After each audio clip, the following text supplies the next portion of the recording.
बंधुगण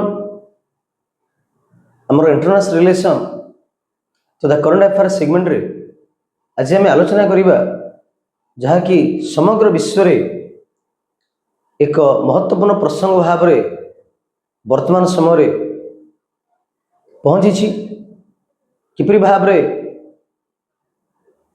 9 दिन पाखापाखि 9 दिन 10 दिन हब युद्ध लगी रही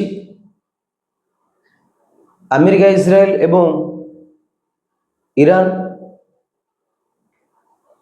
तो गोटे पटे इस्राएल एवं अमेरिका थिला बेले अन्य पटे ईरान ये युद्ध क्षेत्र में रही सेंट्रल ईस्ट एवं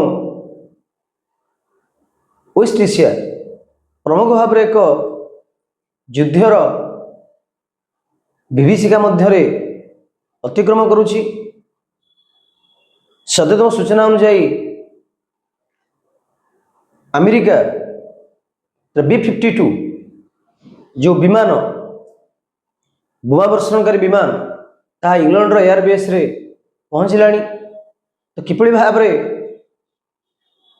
अमेरिका एवं ईरान मध्य एक भीषण युद्ध लगी रही देखिले किपरि भाव में इस्राएल अटैक रे ईरान रो तैल विशोधनागार क्षतिग्रस्त होगा सहित किपरि भाव में ईरान आकाश रु तेल वर्षा एसिड वर्षा होउछि। विशेषकर यह केवल युद्ध केवल अमेरिका एवं ईरान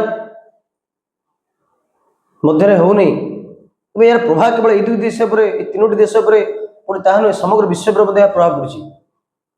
जानिछे किपरि भाव में गैस रो प्राइस बढ़िया सहित तेलर मध्य प्राइस बढ़िबार संभावना अच्छी। किपरि भाव अन्य देश मानक पाकिस्तान रे तो स्कूल शिक्षानुष्ठान एवं केतक गवर्नमेंट अनुष्ठान मध्य बंद हो गलानी तैल संकट जो वर्क फ्रॉम होम कहुई सहित अन्य केतक देश में भीषण तैल संकट देखादेलानी। ता सहित जब आम युद्ध देखा ये युद्ध पाखापाखि 14-15टी देश को प्रभावित कलानी डायरेक्टली और इनडायरेक्टली। जब आम देखा ईरान रो पड़ोसी देश मध्य यह द्वारा अनेक प्रभावित। ईरान तार पड़ोसी देश को आक्रमण तो करुछि कारण से देश मानक अमेरिकार एयरबेस रही सहित अमेरिका मध्य अटैक करुछि ईरान मध्य काउंटर अटैक करुछि सहित जो इंटरनेशनल रूट अच्छी ट्रेड रूट अच्छी ताकि ईरान जो बंद कर देछि ता समग्र विश्व में एक तैल संकट देखा देछि एक एनर्जी सिक्योरिटी उपर एक प्रश्नवाची सृष्टि करिछि। बंधुगण आम जानिचे किपरि भाव में युद्ध केबे हेले शांतिर वार्ता बहन युद्ध द्वारा केबे हेले समस्यार समाधान हो पारिबो नाही। यार विकल्प होउछि नेगोशिएशन वार्तालाप डायलॉग जार आवश्यक।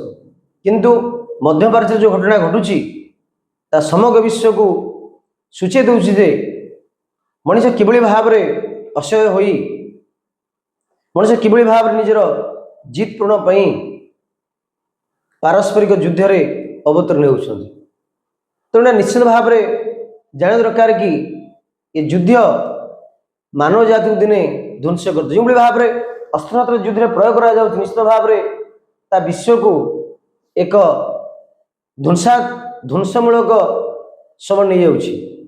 ऑलरेडी रूसिया मध्य कहि सारलानी द सुप्रीम लीडर नुआ होइछन्ति ईरान रो तांको सपोर्ट करी तांको स्वागत करू ता सहित से कहउछन्ति आमे समस्त प्रकार सपोर्ट ईरान को करू एवं रूस भली देश जेतले युद्ध रणांगन में पदार्पण कर निश्चित भाव में युद्धर भयावह समग्र विश्व पर पड़ो।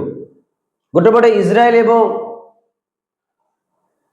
अमेरिका ता सहित केतक नाटो देश कंट्री मध्य यूरोप देश यूरोप केतक देश सपोर्ट कर डोनाल्ड ट्रम्प को से केतक विरोध करता बेले केते सपोर्ट कर फ्रांस किपरि तार आज न्यूज पेपर बाहर फ्रांस किपरि बाहर तार जो युद्धवाही जहाज सामुद्रिक युद्धवाही जहाज नौसेना जहाज पठे सारा विशेषकर मेडिटेरेनियन सी पाखे रेड सी पाखे जहाँकि एक अन्य एक भयरवाद सृष्टि करुच्ची। तेणु आम ए जना पड़ी विश्व एक तृतीय महायुद्ध आड़ गति कर भाव देखीचे प्रथम विश्व द्वितीय युद्ध समय भयावह परिस्थिति देखा देइथिला, आणविक अस्त्र प्रयोग कराइथिला। से वर्तमान समय ताहा देखा देउची जहाँकि तृतीय विश्वयुद्धर निमंत्रण करुच्ची तत्देव ना। बंधुगण जदि आम देखा जदि आम वर्ल्ड मैप को जीवा देखा जो मिडिल ईस्ट और ता सहित वेस्टर्न एशियार कंट्री मान रहिले विशेष भाव में यही देश गुड़िक प्रभावित। ईरान मध्य ता पड़ोसी देश ऊपर अटैक कर तुर्की ऊपर अटैक कर ओमान ऊपर अटैक कर येमेन ऊपर अटैक कर पड़ोसी देश मान अटैक कर जारी रही। कारण जेहेतु अमेरिकार मिलिटारी बेस से देश रही जो बेस को लक्ष्य करी आक्रमण करुच्ची। साउदी अरब रिएक्शन जन सारा किपरि भाव अटैक को बंद कर आवश्यकता अच्छी। ईरान कल घोषणा कर पड़ोसी देश को आक्रमण करेंगे ना। तेणु जदि वर्तमान समय देखा एक विश्व एक भयावह स्थिति गति करुच्ची। कारण जितेबाला महाशक्ति माने युद्ध पदार्पण करती से रूसिया हो कि अमेरिका हो कि इज्राएल हो कि फ्रांस हो इंग्लैंड हो जर्मनी ये देश में एंट्री कर युद्ध तो युद्धर जो फलाफल एक ध्वंस आड़ को टाणी नहीं था। आम जानी देखीचे आम जानी पुस्तक पढ़ीचे इतिहास जानीचे किपरि भाव में प्रथम विश्व द्वितीय विश्वयुद्ध समग्र मानव जाति को एक अशांतिर दिग नहीं जाइथिला। समग्र विश्व में अशांति वार्ता सृष्टि होता। तेणु यही देश मानकर नेता माने शासक माने बुझिया दरकार युद्ध केवल शांति आणिबनी युद्ध केवल अशांति आनिब। तेणु ये शासक माने बुझिया आवश्यकता अच्छी। युद्ध किबळे समग्र विश्व को प्रभावित करुच्ची विशेषकर एनर्जी सिक्यूरिटी क्षेत्र में किपरि भाव भारत में माने जो व्यावसायिक भितर जो रंधन गैस दि जाए तार मध्य बहुत असुविधा है। विभिन्न मुंबई एवं